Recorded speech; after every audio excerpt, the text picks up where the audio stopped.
Good day, everyone, and welcome to episode 9 of the Mahabharata as this podcast. This podcast explores each and every chapter of the Mahabharata text, which is the biggest epic in human history. In this episode, we will continue discussing the 5th section of the Mahabharata text. This section is titled Astika Parva and is part of the larger Adi Parva. Astika Parva is one of the longest parvas, and therefore I have covered this across multiple episodes. This episode covers part 4 and is the concluding episode of Astika Parva. And finally, before we begin, depending upon the platform where you are listening to this podcast, please feel free to leave me a comment, question or feedback. Alternatively, you can drop me an email at mahabharataassis@outlook.com. Please like, subscribe and share if you find this podcast useful. King Janamejaya has decided he will avenge his father's death. He asks the priests if there is any act that he can undertake to punish the Nagas, especially the vilest of them, Takshak. "I want to burn the snakes just as they had burned my father," he says with his fist clenched and his eyes red. The priests reply that ancient texts describe a sacrifice for such an occasion.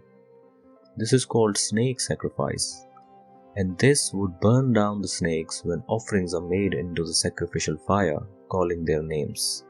The king rises and orders his ministers to make arrangements for the snake sacrifice.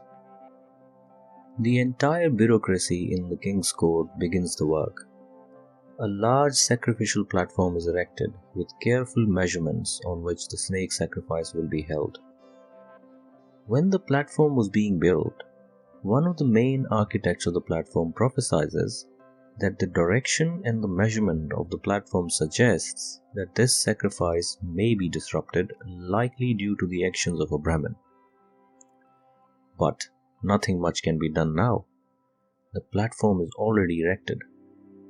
Janamejaya orders that while the sacrifice is being performed, no one except those invited should be allowed entry. He just wanted to make sure that the prophecy does not come true. Janamejaya is seated on the sacrificial platform when Brahmins pronounce the mantras to begin the ceremony. All of them dressed in black, their eyes red with smoke that came from the fire. It is a heart-trembling scene. As the mantras are being recited, a stream of snake is drawn towards the sacrificial fire. Hundreds upon hundreds fall into the fire and are torched to death. Those in the sky are screaming vainly, struggling to somehow escape. But the power of mantras overtakes them and pulls them straight into their blazing death. The curse of their mother is coming true. The snakes, in fact, are meeting their death by fire. Shaunuka interrupts Soti. "Who were the priests who were performing the snake sacrifice?" he asks. Soti narrates the names of the principal priests who were officiating the ceremony. Vedvyas, along with many of his disciples, were also in attendance. And they all witnessed a river of snakes pouring down from the sky into the fire. Snakes of all colors, shapes and forms. Some as tiny as rats, others as large as elephants. Takshak is trembling. At any time he will be drawn to the sacrificial ceremony and will be burnt alive. He rushes to seek refuge in Indra's abode. Lord Indra grants it to him. Vasuki, on the other hand, is extremely depressed. One by one his mates are being drawn to the snake sacrifice. And it is just a matter of time when the whole Naga brotherhood is reduced to ashes. Addressing to his sister, he says that it is time that Astika should go to the sacrifice and stop it. The time has come. If he does not go now, it will be too late, and our entire lineage will be doomed, he says. Vasuki's sister Jaratkaru rushes to find her son. "My son, it is time that you achieve the purpose of your birth. The reason why my brother married me to your sage father," she asks her son. Astika replies, "Mother, tell me clearly as to why my uncle Vasuki married you to my father. What is the purpose that I need to achieve?" Jaratkaru narrates the whole story to Astika in detail, starting with how Nagas were cursed by their mother, and how Lord Brahma himself assured Vasuki that the son born to his sister will redeem the Nagas. Astika bows to his mother and rushes to see Vasuki. He consoles his uncle that he will do whatever is necessary to stop the snake sacrifice. Saying this, he rushes to the place where the sacrifice is being held. As soon as he arrives, the guards stop him from entering the sacrificial ground. Astika, however, is a learned Brahmin, an excellent orator and a fine poet. He is still quite young but very clever. Standing at the gate, he praises the sacrificial arrangements and the greatness of the king, almost composing a poem in his praises. In his poetry, he compares the grandeur of the ceremony with many others organized in the past, and concludes that the one organized by Janamejaya is far greater than any organized in known history. Astika's words are music to Janamajaya's ears and to all those participating. They all unanimously say that this Brahmin child deserves a boon of his desire. Janamejaya, while seated on the sacrificial platform, says to Astika, "Ask anything that your heart desires and it shall be granted." One of the officiating priests interrupts the king. "My king, the purpose of the sacrifice has not yet been achieved. Takshak is still not here." Janamejaya, however, is not happy. He must first serve a Brahmin standing on his doorsteps. Holding back his anger, he says, "Please do whatever is necessary and bring Takshak right away." The priest complies and increases the intensity of the sacrifice manifolds. Then another priest shouts that Takshak has been granted refuge by Lord Indra. This is the reason why he has not come so far. "Continue the sacrifice," shouts Janamejaya. The sacrificial ceremony is too intense. The power of the mantras now rise to heavens. Seeing this, Lord Indra rushes to the spot. Janamejaya ignores him. One of the priests shouts that Takshak has already come but is hiding in Indra's garments. "Get Takshak into the fire, and if it is hard, pull Indra along with him." Janamejaya screams in anger. The priests strengthen the intensity of sacrifice even more, and Indra finally lets go of Takshak. Takshak now begins to fall towards the sacrificial fire. Janamejaya is happy seeing this. The objective of his sacrifice is almost achieved, and then he addresses Astika. "O respected Brahmin, please ask what your heart desires." Takshak is still in midair, swiftly descending towards the fire. And then Astika speaks up. "Stop this sacrifice. This is what I desire," he says. The audience is stunned, their eyes frozen on Astika. Janamejaya tells the young Brahmin that if there is anything else he desires, it can be granted, but the sacrifice will continue. The Brahmin, however, is adamant. The sacrifice must be stopped. Takshak is suspended in midair. The sacrifice has been disrupted as prophesied by the chief architect of the platform. All those present look at each other and unanimously request the king to stop the sacrifice. It would be an inauspicious conduct to refuse a Brahmin, particularly at the time when a king of Janamajaya's stature is undertaking a sacrificial ceremony. The ceremony is thus stopped at the order of the king. Shaunuka interrupts Sati again. This time he wants to know the names of those snakes who perished. Sati lists the name of the principal snakes, noting that the countless millions died that day, so recalling their names wouldn't be possible. He gives many names from the progeny of Vasuki, Takshak and Dhritarashtra.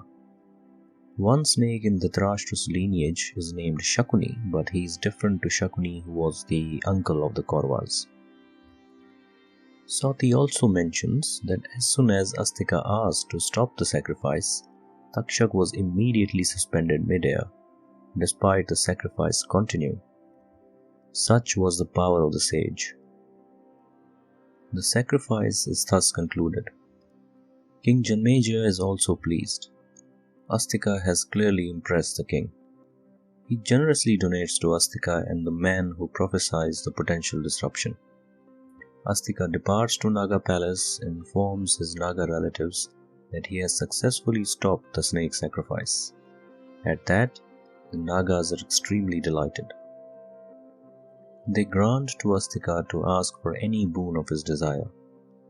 Astika replies that the only boon that he can think of and that his relatives should grant him is to free all of the human beings of the fear of Nagas. This way, the sage ensures that Nagas learn to walk the path of dharma and do not unnecessarily provoke any more hostilities. Sati concludes the story of snake sacrifice. Shonuka says that he is extremely pleased hearing this story. But it appears that this descendant of Bhrigu is still not satisfied. He requests Sati to now narrate the story that is famous by the name of Bharat or Mahabharata, the story that was recited at that great snake sacrifice of Janamejaya by Vedavyasa himself. O great sage, Sati replies, his hands folded in respect. It will be my pleasure to recite that wonderful story to you, exactly the way it was recited by the sage among sages, Krishna Dvaipayana Vedavyasa. This parva ends here. We heard many stories in this, including some in previous parvas. When I read up to this parva, my initial reaction is that there are many strands even in the earlier part of the Mahabharata text, and these are very beautifully intertwined. The author's style also feels a bit contemporary. Generally, stories start in the past and then gradually progress. This story, however, starts way into the future and keeps going back to past when needed. Before we move further into the story in upcoming episodes, let's just spend some time and remainder of this episode summarizing what we have heard so far. We started our journey with Astika Parva. There we heard of a sage by the name of Garsharva or Sati who is attending a ceremony where he narrates the Mahabharata story in a summary form. Consider this as a form of a trailer before going into movie.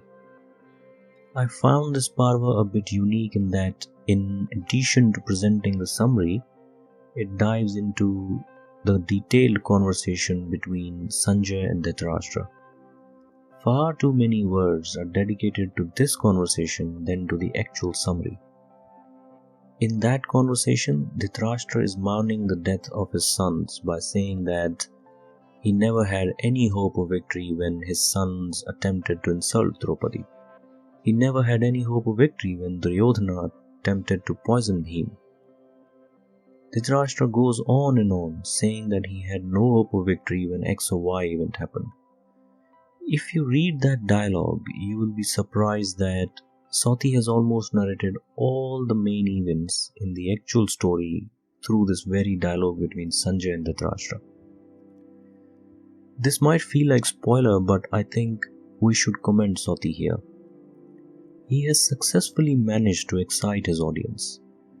His audience are the sages and the priests who love to debate on moral, ethical and spiritual concerns of the society. Understanding and reflecting on the mental condition of Dhritarashtra offers such an opportunity. They must be thinking, why did that king suffer so much? How could he have behaved differently? My view is that without giving out this crux, Sati wouldn't have been able to interest his audience and entice them into hearing the story in its entirety. Next we go into Parv Samgraha Parva, which is nothing but a table of contents. Again, it's a unique way of presentation. Sati lists 100 parvas first and then the 18 parvas. Then in each of those 18 parvas, he lists the number of chapters and shlokas and the key themes in that parva. Now, if you were to combine the first two parvas, then this is what Soti has actually done here. He has told his audience that there is a huge moral lesson in the story, and that the story is a very long session of entertainment. Your audience isn't going anywhere after this. Soti, in fact, is a great storyteller. Next, we are in Porsha Parva. In earlier Parva, Soti mentioned about the snake sacrifice where this story was recited. In this Parva, he explains circumstances which led to that snake sacrifice. He silently introduces King Janamejaya and his search for a sage who could redeem him of a curse. Then Soti talks about a sage by the name of Ayodhya and his 3 disciples. One of the disciples is named Veda. When Veda has completed his studies, he initiates his own ashram. And one of the Veda's students, named Utanka, who gets really annoyed by Takshak when he is out to obtain earrings from the wife of King Porsha. Angered Utanka goes to King Janamejaya and inspires him to undertake snake sacrifice. In a way, Utanka actually acts as a reminder for King to organize the sacrifice. And that snake sacrifice in turn is where the Mahabharata story is recited. So in a way, it is safe to say that we owe our knowledge of the story to that snake sacrifice. Next, we are in Porsha Parva, where we hear the story of Bhrigu lineage. The reason why these stories were narrated by Soti was because the host of the ceremony, which Soti is attending, makes that request. That host is Shaunuka, and Bhrigu was his ancestor. We hear how Agni was cursed by Bhrigu and how eventually he was redeemed. Then we hear about birth of Bhrigu's son Chaivana and the story of demon Puluban. Next we hear a wonderful and sad love story of Ruru, again from Bhrigu lineage. I like this parva in particular because reading this it appears that although the story is diverted, but our great storyteller Soti brings it back to snake sacrifice. And he does that by introducing another character named Sage Astika. And finally we land into Astika Parva. This was the longest parva so far, and we covered this across 4 episodes, with this episode being the last one in the series. In Astika Parva, we hear about a sage by the name of Jaratkaru who, in an attempt to appease his ancestors, goes to look for a wife. A Naga king Vasuki offers him his sister, saying that the son born from this marriage will redeem the Nagas from a curse given to them by their mother. Then we hear why the Nagas were cursed by their mother, and that was because there was a wager on the color of horse's tail between 2 wives of Kashyap, who also happened to be sisters. One of these sisters, named Kadru, is the mother of the Nagas. Nagas refused to comply with their mother's instructions to help her cheat her way through the wager, and hence the curse. Then we go into the story of the horse, which was subject matter of the wager. Where did that horse come from? We hear that the horse came from churning of the ocean. What was that churning of the ocean? We hear about the ocean churning in discovery of the nectar of immortality. In the process, we also hear the story of second wife of Kashyap named Vinata, who gives birth to 2 sons. One is deformed at birth and is named Aruna, and the second one is Garuda, who is famous as the vehicle of Lord Vishnu. Garuda and the Nagas are enemies of each other because the Garuda's mother loses a wager on the horse, as we mentioned before, and becomes a slave of Naga's mother, that is her own sister. In an attempt to free his mother, Garuda promises to Nagas that he will bring the nectar of immortality from Devlok. Consequently, he attacks Devloka and brings in the nectar, but it never gets to Nagas as he, along with Lord Indra, deceives his Naga brothers. This story is covered in detail in episode 7. This perhaps was an attempt on part of Nagas to avoid the curse of their mother, but it doesn't succeed. Vasuki, the king of Nagas, who has always been helpful to gods, especially during ocean churning, learns from Lord Brahma that a son born to sage by the name of Jaratkaru will be their savior. But that sage will only marry a woman whose name is also Jaratkaru. Vasuki's sister name also happens to be Jaratkaru, so he marries his sister to the sage. From that couple is born Sage Astika, and this is how this Parva gets its name, Astika Parva. The Parva next narrates the story of King Parikshit and how he dies at the hands of Takshak, cursed by a sage. Parikshit's son is Janamejaya, who vows to organize a snake sacrifice to avenge his father, and in that snake sacrifice, many snakes are burned, but Astika intervenes to save principal snakes and convinces the king to stop the snake sacrifice. So this broadly was the summary of what we have heard so far from our great storyteller Sati. What happens next? Let's find out in the next episode.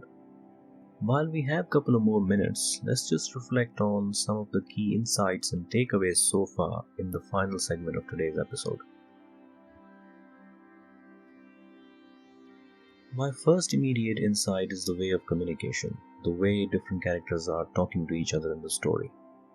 Obviously, when I narrate the story, and although I try not to miss out on any important details, but I do shorten and paragraph the dialogue quite often.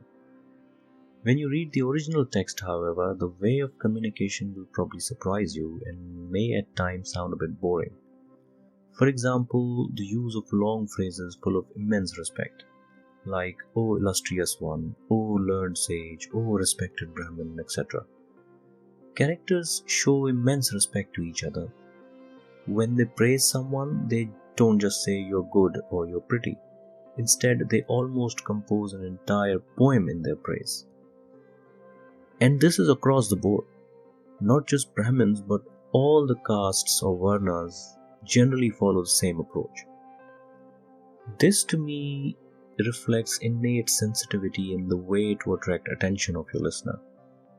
When addressing someone, you want to make sure that it is very respectful and least offensive. This is unlike our contemporary times. First, we want to compress so many things in just a few words, and then we just give out raw words rather than carefully selecting them and conveying the message in an appropriate tone. Most of the time, the disagreements arise not because of the substance of the argument but the tone of the words. If you want to do a bit of an experiment on this, you might want to go to any social media platform and put out an outrageous statement that is fundamentally wrong. Then watch how people react. Rather than respectfully correcting you, they would call you all sorts of things. Of course, not everyone is like that, but in my view, this is the general trend. Whereas in Mahabharata story, characters love to talk and convey their point of views. And when they do, they are extremely sensitive to the feelings of their listeners and carefully and thoughtfully select their words. The other insight I had is we see some characters showing extreme emotions. For instance, Sage Shringi ends up cursing Parikshit and a good king dies premature death. This enrages Janamejaya, who ends up killing millions of snakes. Curse of Kadru, the mother of Nagas, is perhaps the worst. A mother cursing her 1,000 sons that she received as a boon. Terrible, isn't it? It's really hard to say who was eventually responsible for the death of so many Nagas. Was it their mother who cursed them? Or was it Shringi who cursed Parikshit and eventually Janamejaya avenged his father? Or was it Janamejaya who, one could argue, perhaps could have controlled his anger? Or was it Utanka who inspired Janamejaya?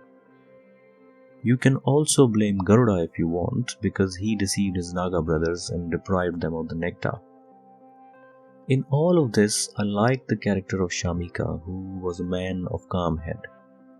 He tried his best to save the king by sending a messenger, but of course, Takshak won in the end. This is quite a practical insight. Decisions taken out of hot head eventually bite us back. Although the actual drama of the Mahabharata story hasn't yet begun, and perhaps the story of Janamejaya isn't that relevant in the wider context of the story, but what we have heard so far does give us a flavor of what types of emotions to expect.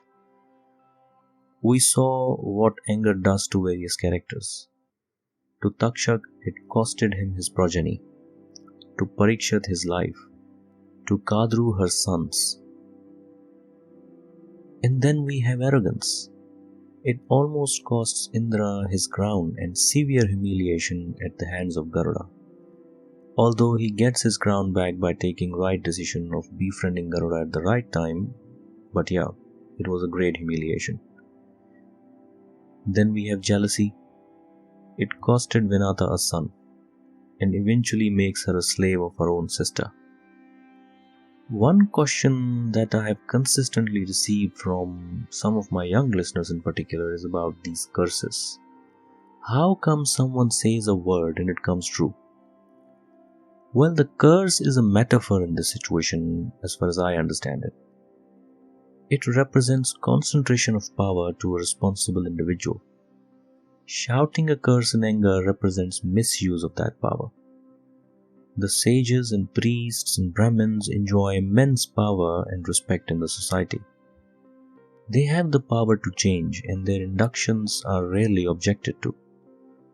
But with great power comes great responsibility.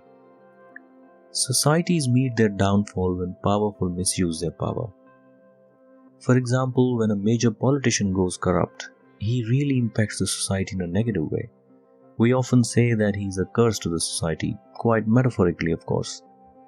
But the larger point to consider in regard to various curses, and in fact boons as well, is that they represent social status and power granted to an individual. We have seen this power used and misused throughout this story in various shapes and forms. So don't take curse or boons as a magical phenomenon, rather think about it as a misuse of power.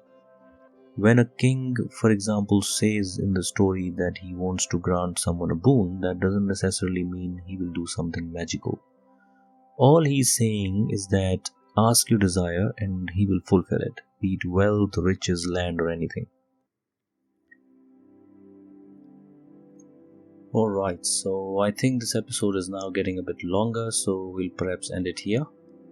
Thank you so much for listening to today's episode. In next episode, we'll begin a new Parva. I hope you liked today's episode, and if so, please do not forget to like, subscribe, and share. And yes, please leave me a comment or drop me an email if you have any questions, comments, or feedback. Email is provided in the description. With that, I will see you in the next episode. Until then, goodbye and take care.